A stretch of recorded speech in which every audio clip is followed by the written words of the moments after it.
For centuries, Japan was a land of emperors and shoguns, of mist-shrouded castles and distant mountain shrines, a place where poets wrote by lamplight while armies marched beneath cherry blossoms, and where loyalty and betrayal could decide the fate of a nation. From the gentle rituals of the imperial court to the thunder of battle on rain-soaked fields, this is the story of feudal Japan, a world of beauty and discipline, of power and fragility, and of the warriors who lived and died in its service. Before we begin, let me know in the comments where you're listening from and what time it is. It's somewhat comforting to imagine all of us scattered across the globe, quietly unwinding together. So, breathe deeply, settle in, and allow the mysteries of time and space to cradle your imagination.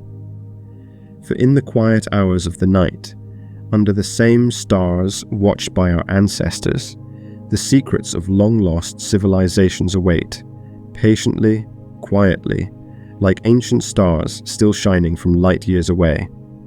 Let's begin. The night is still, with the whisper of wind over a landscape of quiet rice paddies, their waters shimmering faintly beneath the pale light of a waning moon.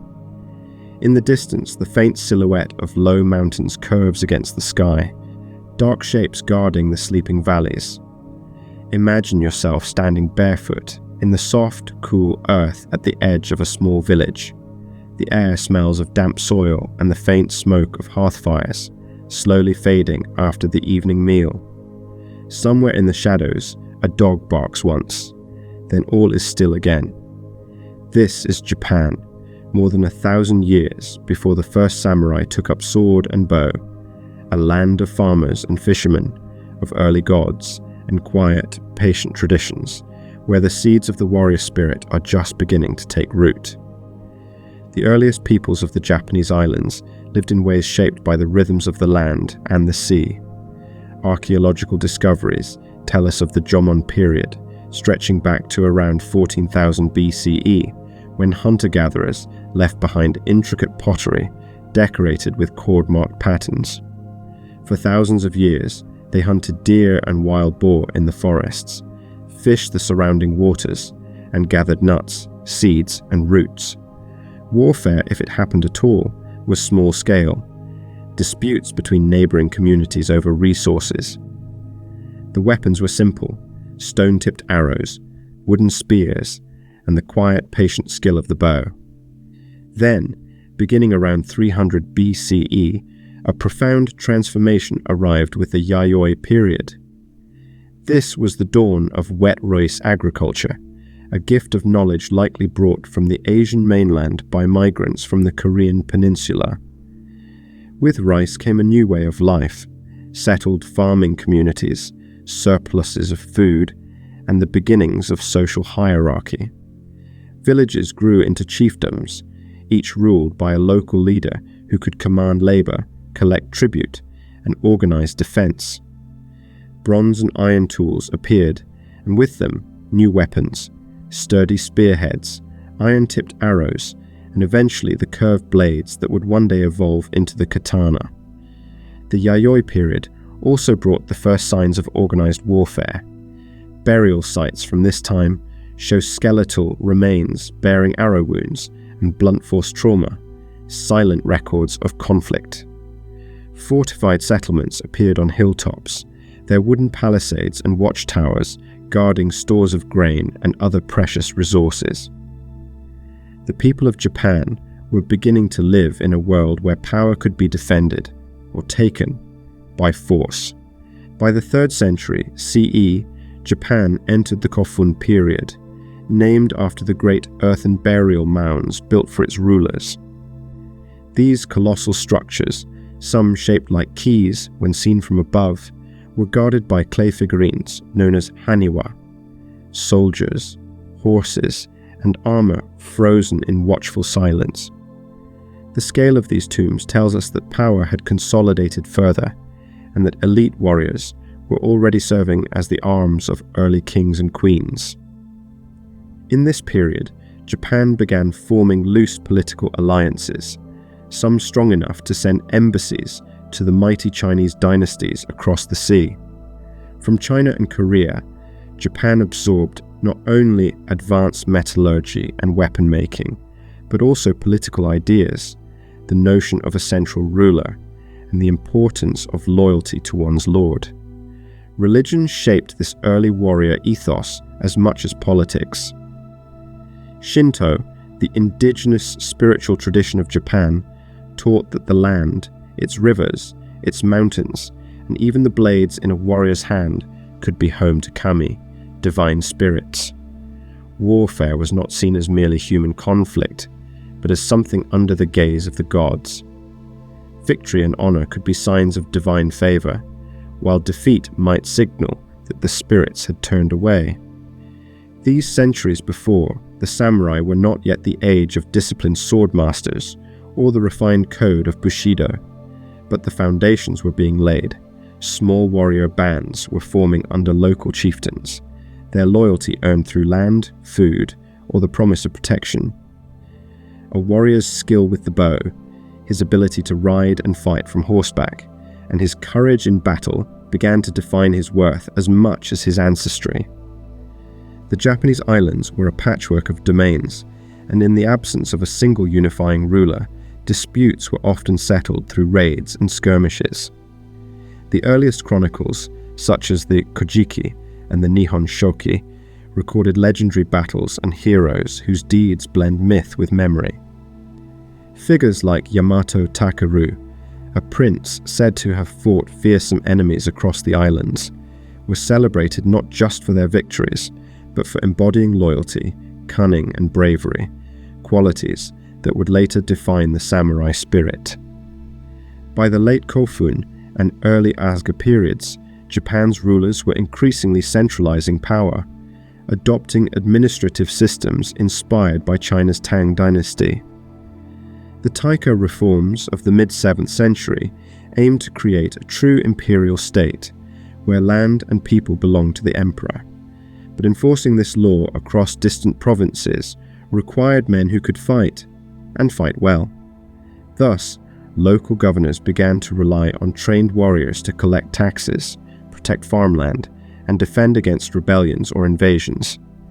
These men were not yet called samurai, but they were their forebears, a professional warrior class, loyal to their lords above all else. Through these early centuries, the Japanese islands were also subject to occasional outside threats. Pirates raided the coasts, and tensions with the Korean kingdoms sometimes flared into armed expeditions. In each of these moments, the importance of skilled fighters became clearer. Horses, introduced centuries earlier, were now an essential part of warfare, and mounted archers, swift, deadly, and mobile, emerged as the most respected warriors of all. By the end of the first millennium, the soil was ready. The traditions of loyalty, martial skill, and service to a higher authority had deep roots. The weapons had evolved from stone and bronze to steel and tempered iron. The leaders of the land understood that their survival depended on those willing to fight for them. Soon, the age of the samurai would begin in earnest, and Japan's history would be shaped for centuries by their deeds. The first light of dawn creeps over the eastern horizon, and the mist begins to lift from the rice fields. A solitary rider crosses the narrow path between paddies, the sound of his horse's hooves muffled in the damp earth. His bow rests at his side, arrows in a quiver on his back, his gaze fixed on the distant hills. Somewhere beyond them, a message waits to be delivered, or a village to be defended. He doesn't yet call himself samurai, but his life, his very purpose, is already bound to the service of his lord. The world is changing, and with each sunrise, the shadow of the warrior grows longer. The morning sun spills softly across the tiled rooftops of Kyoto, catching on the curved edges of the palace eaves. In the stillness of dawn, the sound of a bamboo waterspout empties into a stone basin, its steady rhythm echoing in the quiet gardens. Cherry blossoms drift lazily to the ground, their pale petals gathering on moss-covered paths. Inside, the court stirs to life with the rustle of silk robes, the faint scent of incense curling in the air, and the quiet murmur of attendants moving through shadowed corridors. It is the Heian period, an age of grace, poetry, and refined beauty. Yet beneath the layers of silk and ceremony, the world beyond the capital is changing. The Heian era began in the year 794, when Emperor Kanmu moved the imperial capital to a new city called Heian-kyo, the capital of peace and tranquility, known today as Kyoto. The city was carefully planned, following the grid-like layout of the great Chinese capitals. From its very first days, Heian-kyo was a place of art and ceremony, a center of elegance where members of the imperial court devoted themselves to the pursuit of beauty, literature, and subtle refinement. The aristocracy of the Heian period lived lives of extraordinary sophistication. Court ladies composed poetry on thin slips of paper, exchanging verses with lovers or rivals, their words carrying hidden meanings understood only by the cultured. Calligraphy, the scent of incense, the choice of seasonal flowers, all were part of a delicate language of social interaction. The famous literary work, The Tale of Genji, written by the noblewoman Murasaki Shikibu, captured the romance and intrigue of this world, painting an intimate picture of life among the Heian elite. But while the court refined its rituals, the imperial government's direct control over the provinces began to weaken. The aristocrats in Kyoto relied on distant governors to collect taxes and maintain order in the countryside. Over time, these governors delegated power to local landowners, many of whom built private estates called shun. These estates were free from most imperial taxes and enjoyed considerable autonomy. Protected by armed retainers, shun became the strongholds of regional power. This decentralization created space for a new kind of warrior to emerge. While the imperial court had long maintained a small force to guard the capital, the real fighting was now happening far from Kyoto's gardens and poetry gatherings. On the frontiers and in rural provinces, land disputes, banditry, and clan rivalries required the service of men trained in arms. These were the early bushi, warriors who would one day be called samurai. At first, the warriors of the provinces were seen as rough and unsophisticated by the court. They wore armor of lacquered leather and iron, carried long bows, and rode sturdy horses through muddy fields rather than polished palace floors. Yet as the decades passed, these warriors became indispensable. The imperial court, increasingly distant from the realities of the provinces, relied more and more on them to enforce order and protect their lands. Conflict during the Heian period often took the form of small, fast-moving battles. Mounted archery was the supreme skill of the age, and a warrior's reputation could be made by his precision with the bow. Fights were sometimes highly ritualized. Warriors would call out their names, announce their lineage, and issue personal challenges before loosing arrows or closing in for combat with curved tachi swords. This formalized style of warfare reflected the growing idea that honor was as important as victory. Clans began to rise to prominence, most notably the Taira and the Minamoto. These families built their power through military service to the court and through the control of strategic provinces. Their warriors were bound to them by loyalty and by the promise of land or reward, creating bonds that would prove stronger than ties to the distant emperor. Meanwhile, Buddhism, which had been introduced from China and Korea centuries earlier, deepened its influence in Japanese life. Temples became centers not only of a religion, but also of economic and political power, sometimes controlling vast estates of their own. Warrior monks, known as sohei, emerged during this time, defending temple lands and involving themselves in the turbulent politics of the provinces.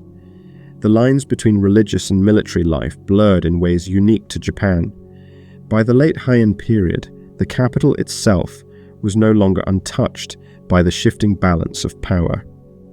Political decisions were increasingly influenced by powerful families like the Fujiwara, who controlled the imperial court through strategic marriages and regency positions. While the emperor remained a sacred figure, much of his authority was symbolic. Real power lay in the hands of those who could command both politics and armies. The elegance of Heian could not mask the growing instability in the provinces. Peasant uprisings, disputes over land boundaries, and the ambitions of rising warrior clans began to chip away at the harmony the capital imagined for itself. And as the warrior class gained strength, they started to play a larger role in deciding the fate of the nation. The Heian period also witnessed the first major conflicts in which the samurai spirit would begin to reveal itself. Skirmishes between provincial families often escalated into larger wars, foreshadowing the clan rivalries that would dominate Japan's future. In the far north, conflicts with the Emishi people, skilled horsemen and archers, tested and refined the tactics of the emerging warrior class. Victories in these campaigns enhanced the prestige of the samurai, making them more than just provincial enforcers. By the 12th century, the stage was set for the first great military showdown in Japanese history. The Taira and the Minamoto clans, both with deep ties to the court and significant military strength, were on a collision course. Their rivalry would erupt into a conflict that would end the Heian era and transform Japan forever. In the gardens of Kyoto, cherry blossoms still fell in soft drifts, and poets still composed verses about the moonlight on distant mountains. Yet far beyond the capital's walls, armies were gathering, banners fluttering in the wind, and horses pawing at the earth. The age of pure elegance was drawing to a close, and in its place, an age of warriors was rising. The evening in Kyoto is warm and still. Lamps flicker in the palace corridors, their light reflecting on polished floors. A court musician plucks at the strings of a koto, the notes drifting like fireflies into the night air. But beyond the mountains that encircle the city, another music plays. The ring of steel, the snap of bowstrings, the gallop of horses on open fields. Soon, that distant sound will echo all the way to the emperor's own gates. The mist lies heavy over the fields at dawn, softening the outlines of distant hills and swallowing the sound of a slow-moving river. A farmer pauses in his work, leaning on the handle of his hoe, as the sound of hooves drifts through the haze. Out of the fog rides a small group of mounted men, their armor lacquered in deep shades of black and crimson, bows slung across their backs, swords at their waists. They do not come to work the land, but to protect it, and, if need be, to take up arms in the name of their lord.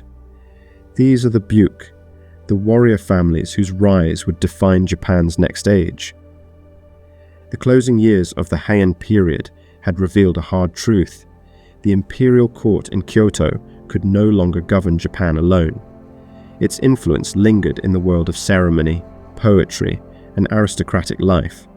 But in the provinces, power belonged to those who could defend their land and enforce their will.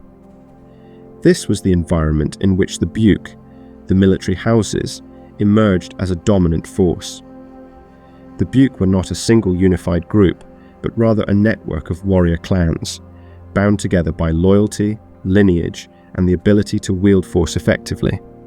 Many had descended from noble families who had left the capital generations earlier, claiming land and authority in the provinces. Over time, these landowners built private armies of retainers, men who pledged their service in exchange for protection, food, or the promise of reward. These retainers became the forerunners of the samurai class. The relationship between a lord and his warriors was deeply personal. It was not simply a matter of pay and command, but of mutual obligation. The warrior pledged loyalty and military service, and in return, the lord offered land, security, and a place within the clan's hierarchy. Honor, loyalty, and service began to crystallize as the guiding principles of this emerging warrior culture. By the 11th and 12th centuries, certain clans had risen to exceptional prominence. Among them were the Taira and Minamoto, both of which traced their ancestry to imperial princes. Though of noble origin, they had forged their strength in the provinces, commanding armies far larger and better trained than those the court could muster. The countryside of Japan was not a peaceful place. Disputes over land boundaries could escalate quickly into armed clashes. Banditry was a constant threat along trade routes, and uprisings by dissatisfied farmers occasionally flared into open rebellion. In this turbulent environment, the Buke became both the sword and the shield of the nation. They collected taxes for the court, enforced law and order, and defended the land from enemies, but they also pursued their own ambitions, often at odds with the central government. It was during this time that the term samurai began to take on its later meaning. Originally, the word referred simply to one who serves, but by the late Heian period, it had become associated specifically with these professional warriors who served the Buke. Their training emphasized mounted archery above all, but they were also skilled with the tachi, a long, curved sword worn edge down, and with the yari, a type of spear that could be devastating in skilled hands. The lifestyle of the samurai was not yet bound by the strict formal code that would later be called Bushidō, but its foundations were visible. A warrior's reputation was his most valuable possession, and courage in battle, loyalty to one's lord, and a willingness to face death without fear were already central ideals. Religious and philosophical influences began to shape the mentality of these warriors. Shinto's reverence for nature and ancestral spirits merged with the discipline and meditative practices of Buddhism, particularly the Zen sect, which emphasized self-control and presence of mind. These teachings encouraged warriors to cultivate inner calm and clarity, even in the chaos of battle. The growing power of the Buke did not go unnoticed in Kyoto. At first, the imperial court sought to use them as instruments of its own authority, commissioning them to suppress uprisings or defend the borders. But the balance of power was shifting. The Buke's wealth, drawn from their vast landholdings, allowed them to maintain armies year-round, while the court's reliance on them only deepened their autonomy.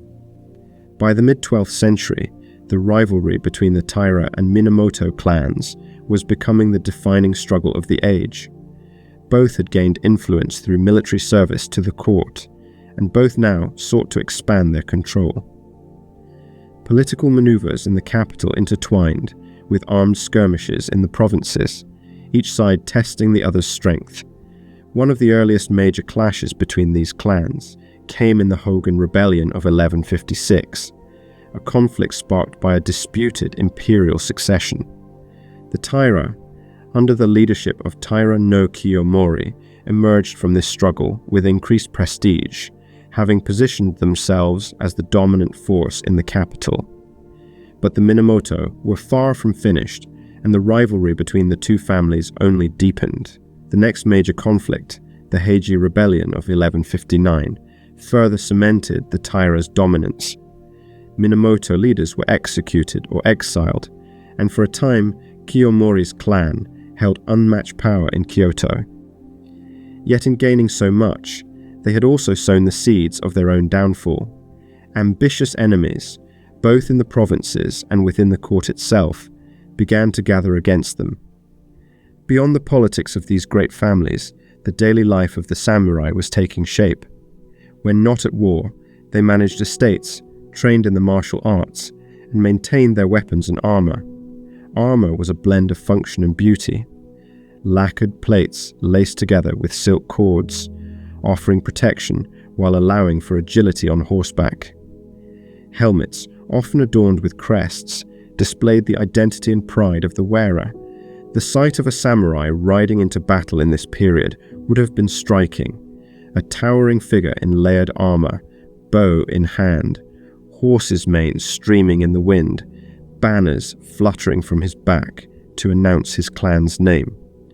Before the clash, there was a ritual, formal declarations, archery exchanges, the calling out of one's lineage, all part of a warrior culture where reputation could outlive the man himself. As the 12th century drew to a close, Japan stood on the edge of transformation. The power of the Buke had grown beyond the court's ability to control, and the rivalry between the Taira and Minamoto was reaching its breaking point. Soon, a war would erupt that would decide not only which clan would rule, but the very shape of Japan's political system for centuries to come. The fog has lifted from the morning fields now, revealing the mountains beyond. In a small encampment, warriors tend to their horses, check the fletching on their arrows, and sharpen the edges of their swords. They do not yet know whether the coming battles will raise their names to glory or consign them to the silence of forgotten graves. But the world of Japan is changing, and the Buke, the houses of war, are ready to seize it. The sea is calm beneath the pale light of dawn, its glassy surface broken only by the slow passage of a fishing boat returning to shore. Far beyond the horizon, in another part of Japan, the stillness is shattered by the clang of steel and the thrum of bowstrings. Banners ripple in the morning wind, bearing the red of the Taira and the white of the Minamoto. The air smells faintly of salt and smoke, and the sound of hoofbeats carries across the earth. The Genpei War has begun, a conflict that will decide the fate of an empire and reshape Japan for generations to come. The roots of this war lay deep in the political and personal rivalries of the late Heian period.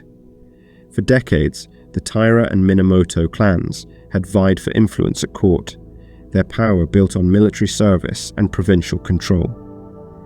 Taira no Kiyomori, the brilliant and ambitious leader of the Taira, had risen to a position unmatched by any warrior before him.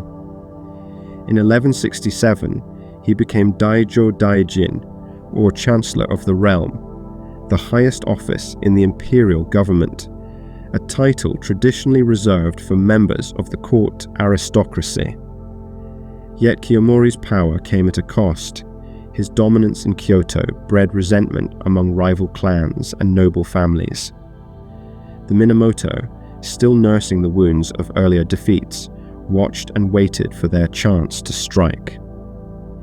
That opportunity came in 1180, when Prince Mochihito, a member of the imperial family opposed to the Taira, issued a call to arms.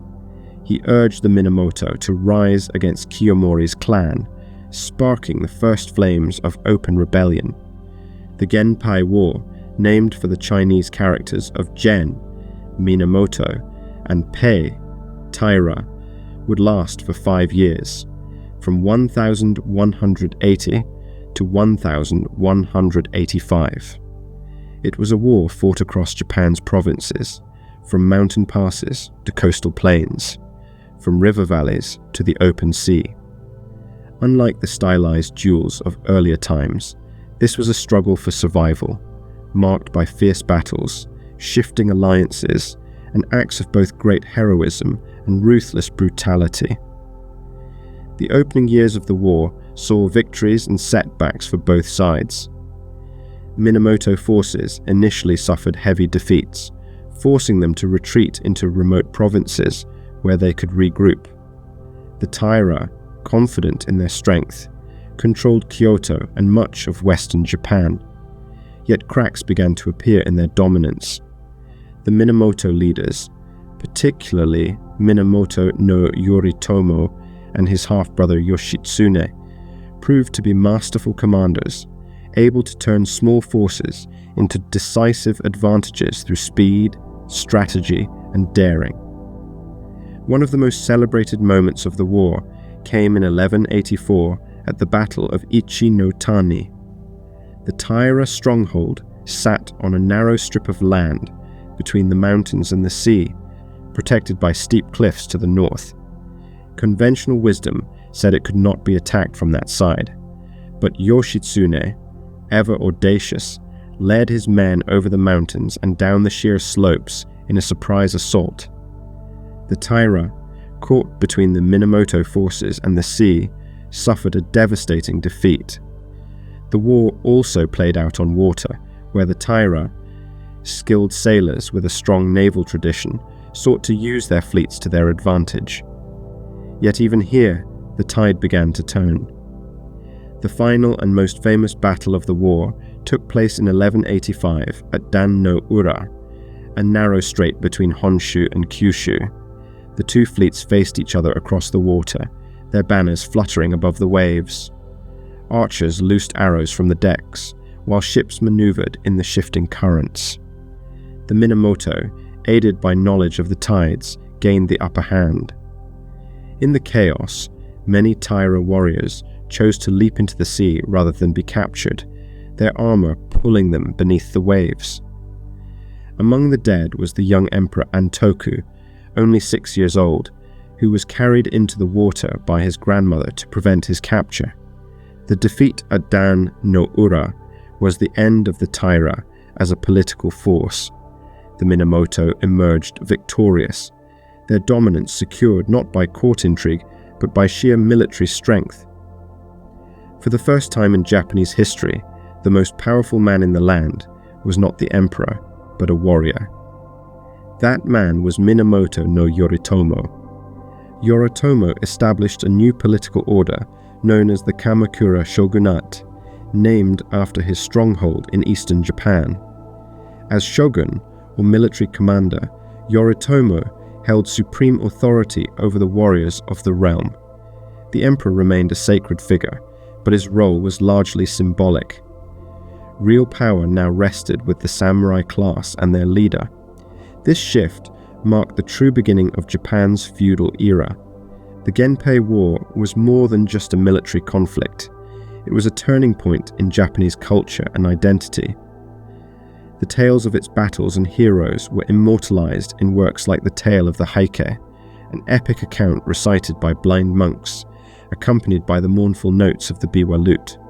These stories celebrated not only the bravery of the warriors, but also the impermanence of life, a central theme in Japanese thought.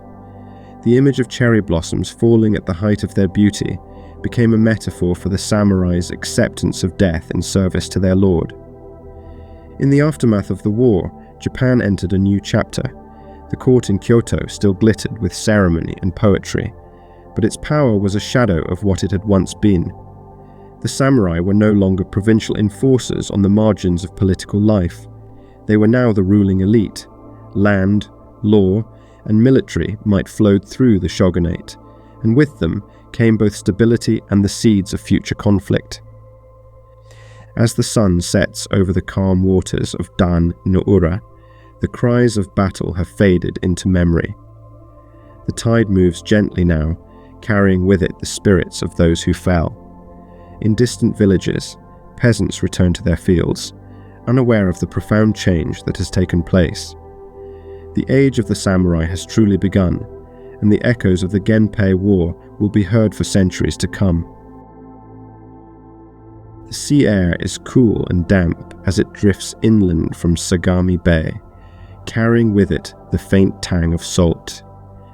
The morning sun touches the rooftops of Kamakura, a modest but bustling town cradled between wooded hills and the sea. Along its narrow streets, merchants arrange their wares, monks sweep temple courtyards, and mounted warriors pass under the simple wooden gates of the shogun's residence. There is no glittering palace here, no gilded halls like those in Kyoto. Instead, there is an austere strength, the heart of a new government built not on courtly elegance, but on the discipline of the sword. When Minamoto no Yoritomo emerged victorious from the Genpei War in 1885, he understood something that few leaders before him had fully grasped. Real power lay in the ability to command the loyalty of warriors.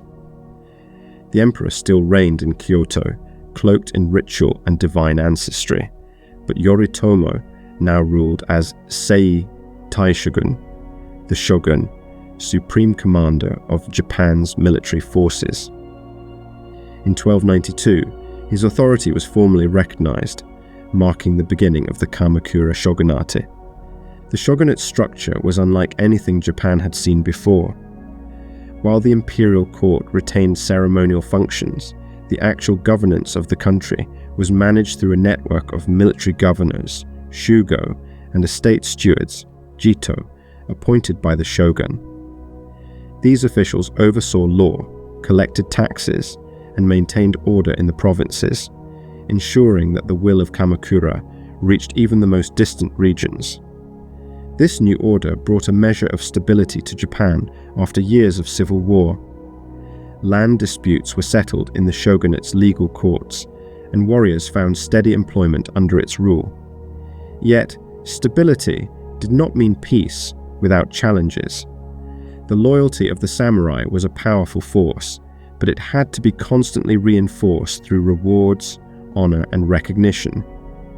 Yoritomo's genius was not only in war, but in his ability to bind his followers to him through a system of mutual obligation.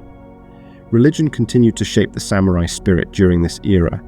Zen Buddhism, with its emphasis on discipline, meditation, and simplicity, gained popularity among warriors. The teachings of impermanence and readiness for death resonated deeply with a class whose lives were defined by the possibility of sudden battle.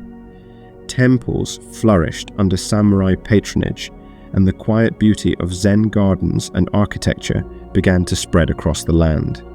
Yoritomo's reign, however, was relatively short-lived. He died in 1199, leaving the shogunate in the hands of his family. His widow, Hojo Masako, often called the Nun Shogun, for taking Buddhist vows while retaining political influence, and her relatives in the Hojo clan became the true power behind the throne. The Hojo served as regents for successive shoguns, many of whom were little more than figureheads. Under their stewardship, the shogunate endured, but the balance between symbolic leadership and actual control became increasingly complex. The Kamakura period's greatest test came not from internal strife, but from beyond the sea. In the late 13th century, the Mongol Empire, having conquered vast territories from China to Eastern Europe, turned its gaze toward Japan. Kublai Khan, ruler of the Yuan dynasty in China, sent envoys demanding that Japan submit to Mongol authority. The shogunate refused, and in 1274, the first Mongol invasion began. The Mongol forces, a combination of Chinese, Korean, and Mongol soldiers, brought with them new tactics and weaponry unfamiliar to the Japanese. Explosive projectiles burst in the air, and tightly packed infantry formations pressed against the looser, dual-focused style of samurai warfare. The fighting was fierce, but a sudden storm, later celebrated as the kamikaze, or divine wind, scattered the invaders' fleet and forced their retreat. 7 years later, in 1281, the Mongols returned with an even larger force, said to be the greatest naval invasion in history at the time. For weeks, the samurai fought bitterly to hold their shores. Again, a typhoon struck, devastating the Mongol fleet and saving Japan from conquest. These divine winds became symbols of heavenly protection, reinforcing the belief that the kami themselves watched over the Japanese islands. Yet the Mongol invasions left the shogunate strained. The cost of building defenses and mobilizing armies was enormous, and unlike in wars of conquest, there were no lands to seize and distribute as rewards. Many samurai who had fought in the invasions received little compensation, sowing seeds of discontent that would linger for generations. Despite these tensions, the Kamakura shogunate remained in power for over a century. The role of the samurai continued to evolve, with greater emphasis placed on discipline, loyalty, and readiness for service. The image of the mounted archer, armored in lacquered plates and bound to his lord by honor, became the enduring symbol of the warrior class. By the early 14th century, however, cracks began to appear in the shogunate's authority. Ambitious emperors sought to reclaim political power, leading to a series of conflicts that would ultimately bring down the Kamakura government. The balance between imperial authority and military rule was always delicate, and in 1333, that balance finally broke. Forces loyal to Emperor Go-Daigo, supported by discontented samurai, rose in rebellion. The Kamakura shogunate fell, and with it, the first great chapter of Japan's military government came to an end. As the sun sets over the hills of Kamakura, the calls of seabirds echo above the quiet streets. The wooden gates of the shogun's residence are closed for the night, and the lanterns within flicker softly in the darkness. For more than a century, this unassuming coastal town had been the seat of power for a warrior-led government unlike any the world had known. Now its rule is over, but the samurai's place in Japan's story is far from finished. A new era is rising, one that will plunge the nation into centuries of conflict and change. The rain falls softly on the stone pathways of Kyoto, tapping gently against the tiled rooftops of temples and palaces. In the narrow streets, the fragrance of wet pine drifts through the air, mingling with the faint smoke of cooking fires. Lanterns glow in the mist, their light reflecting on the slick cobblestones. Yet behind the beauty of this city, a new and fragile political order is struggling to hold together. The Kamakura shogunate has fallen, and Japan stands at the threshold of an era that will see both artistic brilliance and violent division. In 1333, the overthrow of the Kamakura government by forces loyal to Emperor Go-Daigo briefly restored imperial rule. The emperor sought to re-establish direct governance, stripping power from the warrior class and returning it to the court. But the samurai, now deeply entrenched in the political fabric of the nation, resisted. Many had fought for Go-Daigo, expecting rewards of land and position. When those rewards were not forthcoming, discontent grew. One of the most powerful men in this turbulent moment was Ashikaga Takauji, a former Kamakura general who had turned against the shogunate during its collapse. Initially an ally of the emperor, Takauji soon broke with him, marching his forces into Kyoto and seizing control in 1336. By 1338, Takauji had been appointed shogun, establishing what would become known as the Ashikaga, or Muromachi, shogunate, named after the district in Kyoto where the shogun's residence stood. Unlike Kamakura, the Ashikaga government operated from within the imperial capital itself. This proximity to the court gave the shogunate a more refined and ceremonial air, but it also left it vulnerable to the intricate intrigues and shifting loyalties of aristocratic politics. The Ashikaga were skilled diplomats as well as warriors, but their rule was far from secure. The early decades of the Muromachi period were marked by conflict, most notably the split between the northern and southern courts in what is known as the Nanboku-cho period. For more than half a century, rival emperors, one supported by the Ashikaga, the other by loyalist forces, claimed legitimacy. Samurai armies clashed across the provinces, and although the Ashikaga eventually prevailed, the long civil war weakened their authority and drained the resources of the realm. Yet while political stability was elusive, the Muromachi period saw a flowering of culture. The Ashikaga shoguns were great patrons of the arts, fostering the development of No theatre, ink painting, and the formalized tea ceremony. Zen Buddhism's influence reached its height, shaping architecture, gardens, and aesthetics with its emphasis on simplicity, harmony, and natural beauty. The rock gardens of Ryoanji, with their carefully placed stones and raked gravel, captured the Zen ideal of tranquil contemplation, a sharp contrast to the turmoil of the outside world. Trade and diplomacy also expanded during this period. The Ashikaga maintained official relations with Ming China, exchanging Japanese goods like swords, lacquerware, and copper for Chinese silk, ceramics, and books. This cultural exchange enriched the life of the court and introduced new ideas and artistic styles. But beneath this refinement, the power of the central government continued to erode. In the provinces, local military governors, Shugo, began to act with increasing independence, sometimes ignoring the shogun's orders entirely. Ambitious warlords expanded their domains, building personal armies and fortifying their strongholds.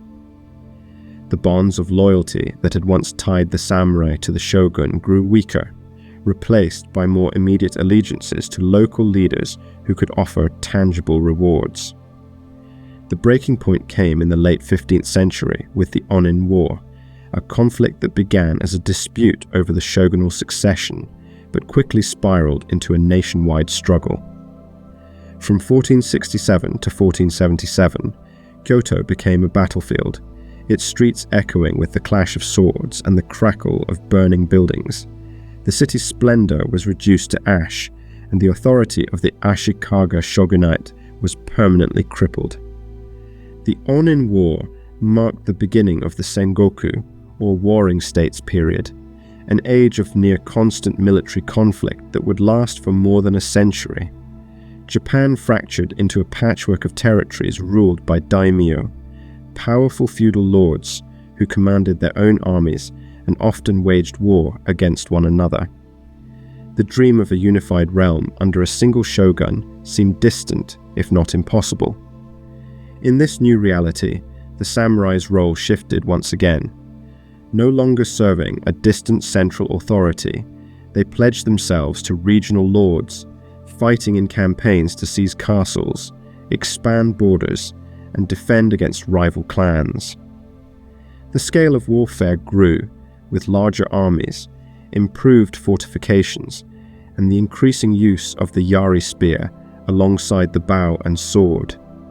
Armor evolved to provide better mobility and protection, and banners bearing clan symbols became crucial for identifying allies on the chaotic battlefield.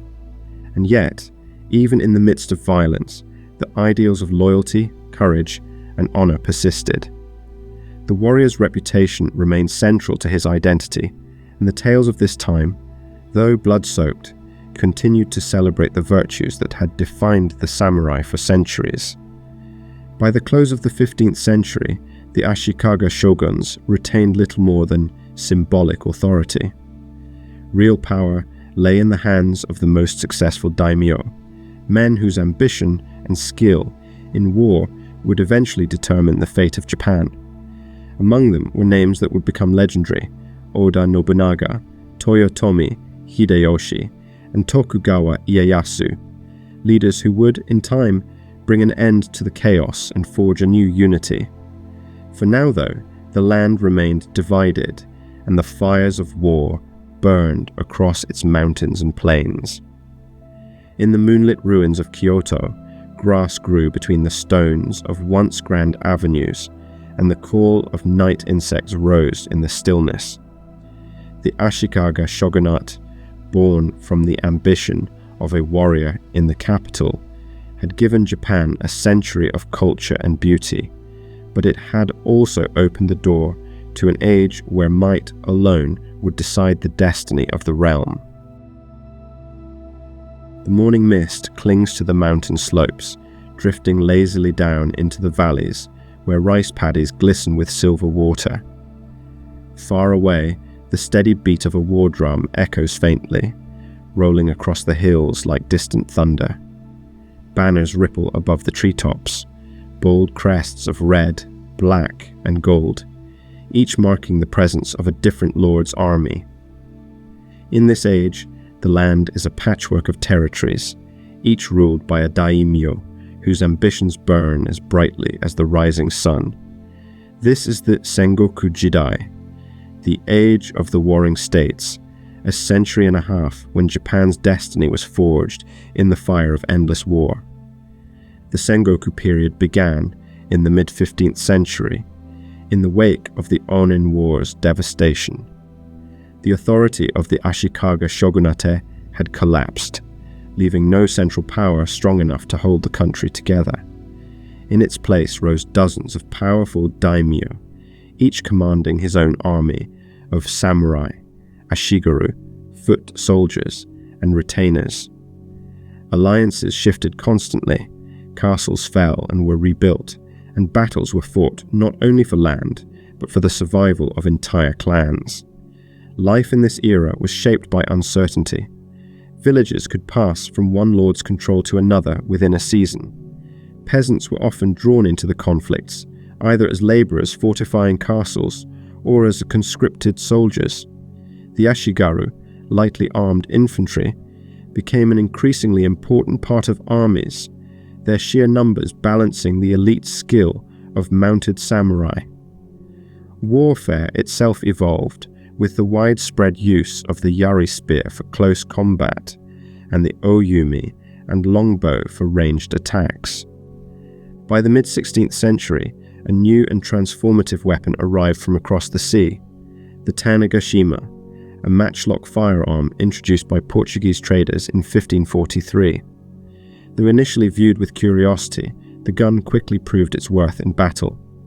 Daimyo who adapted to this new technology gained a decisive advantage, and the face of Japanese warfare changed forever.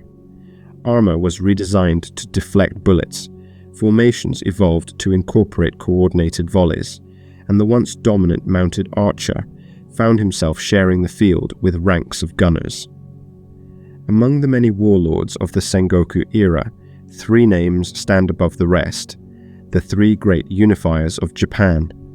The first was Oda Nobunaga, a brilliant and ruthless strategist whose innovations in warfare and administration shattered the old order. Rising from a relatively modest domain, Nobunaga used both diplomacy and violence to expand his power, seizing Kyoto in 1568 and effectively controlling the shogunate. He embraced the use of firearms, deploying them with deadly precision at the Battle of Nagashino in 1575, where volleys of gunfire cut down the charging cavalry of the Takeda clan. Yet Nobunaga's ambition and uncompromising methods earned him many enemies. In 1582, he was betrayed by one of his own generals, Akechi Mitsuhide, and forced to take his own life in the burning temple of Honnoji. His death left Japan once again on the edge of chaos, but his vision of unification did not die with him. It was Toyotomi Hideyoshi, one of Nobunaga's most loyal generals, who stepped forward to continue his master's work. Hideyoshi's rise was remarkable, from the son of a peasant foot soldier to the ruler of Japan. Charismatic and shrewd, he used both military campaigns and political marriages to bring the majority of the daimyo under his control. By 1590, Japan was effectively unified for the first time in over a century. Hideyoshi's rule brought a measure of peace, but it was a peace enforced by strict laws. He prohibited peasants from owning weapons, ensuring that only the samurai class could bear arms, and he froze the social order, making it nearly impossible to change one's status. Though these policies stabilized the country, they also reinforced the rigid divisions of Japanese society. Hideyoshi's ambitions, however, extended beyond Japan. In 1592, he launched an invasion of Korea, seeking to use the peninsula as a path to conquer China. The campaigns, fought against fierce Korean resistance and Chinese reinforcements, dragged on for years, draining resources and lives. The invasions ultimately failed, and Hideyoshi's death in 1598 left Japan once again in a precarious position. The final unifier was Tokugawa Ieyasu, a patient and calculating leader who had long played the dangerous game of Sengoku politics. In 1600, at the decisive Battle of Sekigahara, Ieyasu's forces defeated a coalition of rival daimyo, securing his dominance. 3 years later, in 1603, he was appointed shogun, founding the Tokugawa Shogunate, a government that would rule Japan for more than 250 years. The Sengoku period was an age of extraordinary violence, but also one of remarkable resilience and adaptation. Castles grew in size and sophistication, serving both as military fortresses and as centers of administration. Roads and trade networks expanded, connecting distant provinces and fostering economic growth despite the ongoing wars. The arts too flourished, often under the patronage of powerful daimyo. Tea ceremonies, no theatre, and the intricate designs of painted screens brought moments of refinement amid the brutality of the battlefield. For the samurai, this was the age in which their role as professional warriors reached its peak. Their loyalty was tested in countless campaigns, their skill honed by years of near-constant conflict. Yet the very unification they fought for would, in time, transform their way of life, replacing the chaos of war with the order of peace. As the sun sets behind the mountains, a battlefield lies silent. The trampled grass bears the marks of the day's fighting. Footprints, broken arrows, and the faint scent of gunpowder still lingering in the air. Banners droop in the evening breeze, their colors faded in the dying light. In the distance, the fires of a victorious camp flicker, while the vanquished are left to the quiet company of the stars. The Sengoku Jidai is drawing to its close, and with it, the long night of Japan's division. Soon, under Tokugawa rule, a different kind of era will begin, one in which the samurai must learn to live in a world without war. The first light of dawn spills over Edo Bay, gilding the still waters in pale gold. Fishing boats drift silently toward the shore, their sails hanging loose in the morning calm.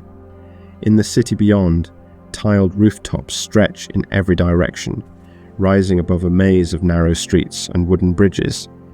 Edo, the seat of the Tokugawa Shogunate, is waking to another day in an age unlike any Japan has seen before. The great wars have ended, the country is unified. For the first time in centuries, peace has become the rhythm of daily life. In 1603, Tokugawa Ieyasu was appointed shogun, cementing his victory at the Battle of Sekigahara 3 years earlier. From the beginning, the Tokugawa shogunate's mission was clear: maintain stability and prevent the chaos of the Sengoku era from ever returning. To achieve this, the Tokugawa implemented a system of governance that tightly controlled every layer of society. The Bakuan system divided authority between the shogunate, Bakufu, in Edo, and the daimyo in their respective domains, Han.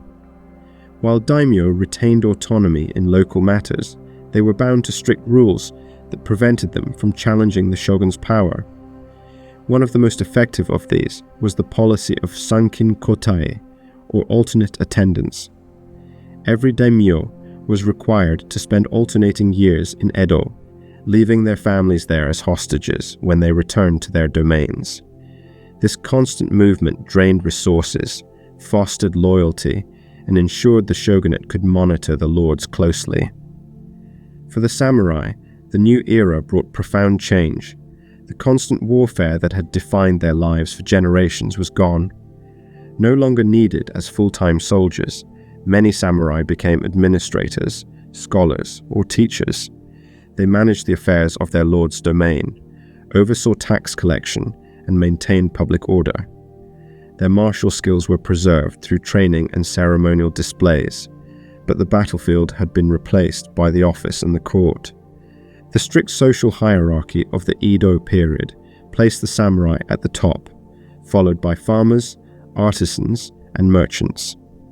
In practice, however, merchants often became wealthier than their warrior overlords through trade and business, while many samurai struggled financially on fixed stipends. This disparity led to a quiet tension beneath the polished surface of society, but the Tokugawa system kept open rebellion at bay for more than 2 centuries. The peace of the Edo period also allowed culture to flourish in ways unimaginable during the Sengoku Jidai. Theaters in Edo, Osaka, and Kyoto staged kabuki plays, filled with drama, romance, and stylized movement. Woodblock printing blossomed into the vibrant art of ukiyo-e, capturing landscapes, famous actors, and scenes from daily life. The tea ceremony, refined by earlier masters, became a symbol of discipline and aesthetic beauty, while haiku poetry distilled profound moments into just a few lines. For the samurai, the ideals of Bushidō, the way of the warrior, became increasingly codified during this time. Though interpretations varied, Bushidō emphasized loyalty, honor, duty, and self-discipline. In an age without war, these principles served as a moral compass, guiding the samurai's conduct in both public and private life. Writers such as Yamaga Soko articulated a vision of the samurai as not only a warrior, but also a model of virtue for the rest of society. Isolation from the outside world was another hallmark of the Tokugawa era. Through the policy of Sakoku, Japan restricted foreign trade and contact to a few controlled points, such as the Dutch trading post at Dejima in Nagasaki. Christianity, introduced by European missionaries in the 16th century, was banned, and those who refused to renounce it faced harsh persecution. This isolation allowed Japan to maintain its cultural identity and political stability, but it also meant that technological and political developments elsewhere in the world remained distant for much of the period. Despite the shogunate's efforts to maintain control, moments of unrest did occur. Famines, natural disasters, and rising taxes sometimes led to peasant uprisings, while financial hardship pushed some samurai into debt. Yet these disturbances were localized, and the central authority of the Tokugawa endured.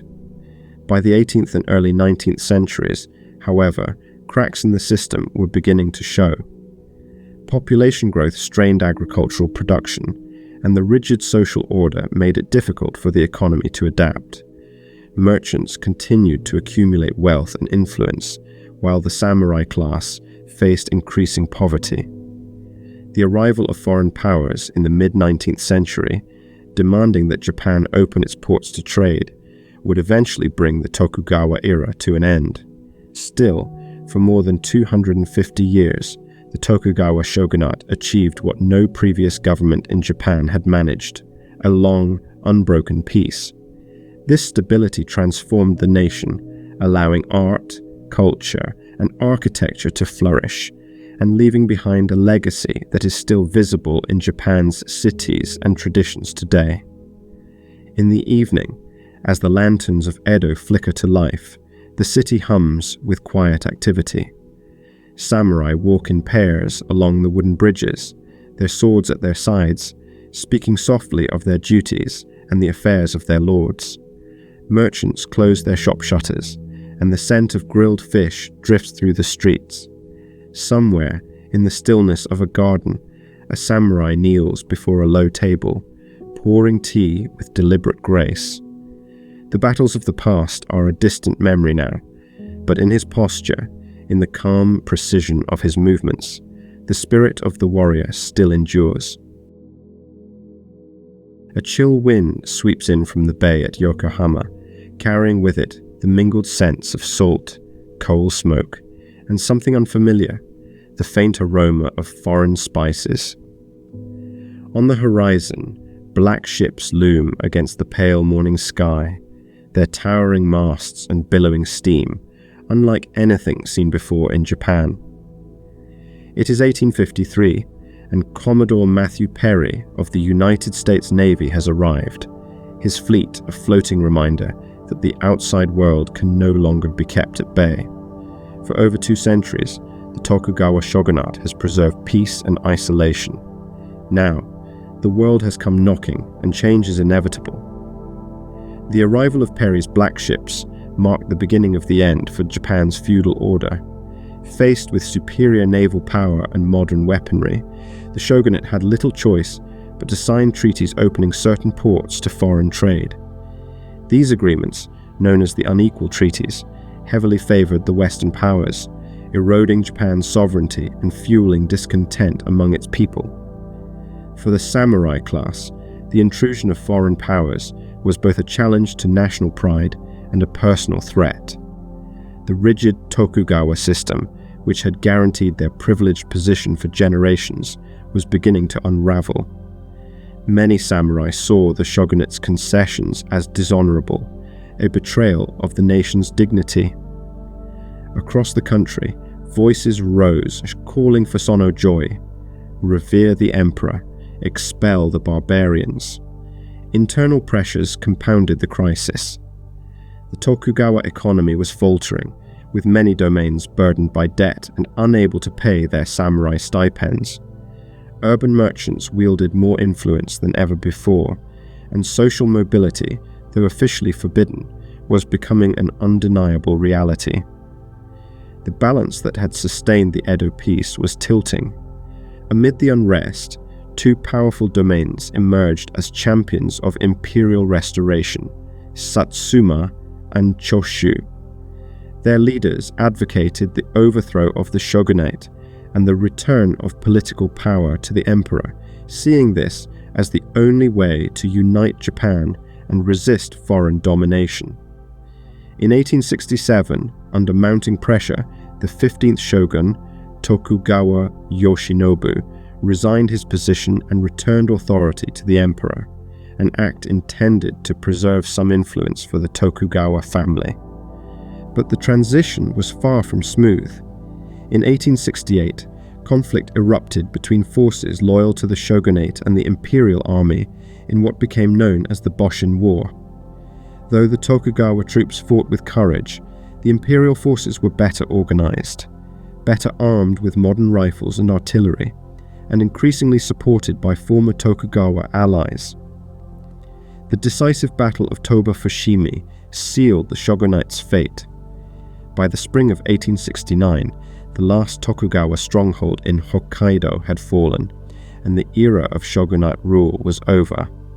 The young Emperor Meiji now presided over a new government dedicated to modernizing Japan. The Meiji Restoration was not merely a change of rulers, it was a complete transformation of the nation's political, economic, and social systems. The feudal domains were abolished, replaced with prefectures under central control. A conscript army was established, ending the samurai's monopoly on military service. For the samurai, the reforms were devastating. Their stipends were gradually converted into government bonds, many of which lost value. The wearing of swords in public, once a visible mark of their status, was eventually banned. The class system that had placed them above all others was dismantled. Some adapted, becoming military officers, government officials, teachers, or entrepreneurs. Others fell into poverty, unable or unwilling to navigate the new order. The most famous resistance to these changes came in 1877 with the Satsuma Rebellion, led by Saigo Takamori, a former samurai and hero of the Meiji Restoration, who had become disillusioned with the government's direction. Gathering thousands of disaffected warriors, Saigo marched against the imperial army in a final stand for the samurai way of life. The rebellion was crushed after months of fierce fighting, and Saigo's death marked the symbolic end of the samurai as a political and military force. Yet even in defeat, the spirit of the samurai endured. Many of their values, loyalty, discipline, honor, were woven into the fabric of modern Japan. The newly formed army adopted aspects of Bushidō as part of its ethos, and popular culture began to romanticize the image of the noble warrior. By the close of the 19th century, Japan had transformed itself into a modern industrial nation, its cities threaded with railways, its armies equipped with rifles and cannons, and its political system modeled, in part, on Western examples. The samurai had disappeared as a class, but their legacy lived on in the ideals, arts, and stories that continue to inspire generations. As the sun dips below the horizon, the streets of Tokyo, once Edo, glow with the warm light of gas lamps. Somewhere in a quiet district, an elderly man sits in a small garden, his sword resting beside him, though it is no longer needed.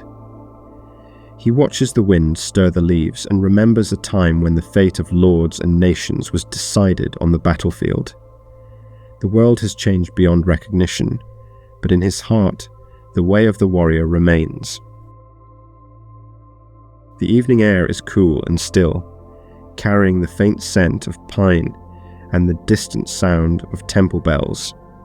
In a quiet courtyard, a single paper lantern sways gently, its warm light spilling over the polished floorboards of a wooden veranda. Here, far from the noise of the city, one could almost imagine the days when armored riders passed through the gates, banners fluttering, swords at their sides. The samurai as a class may be gone, but their presence lingers like the fading glow of the lantern, not extinguished, only transformed. In the decades following the Meiji Restoration, Japan moved with astonishing speed into the modern world. Railways stretched across the islands, factories hummed with machinery, and cities swelled with new industries. Yet amid this transformation, the memory of the samurai remained vivid.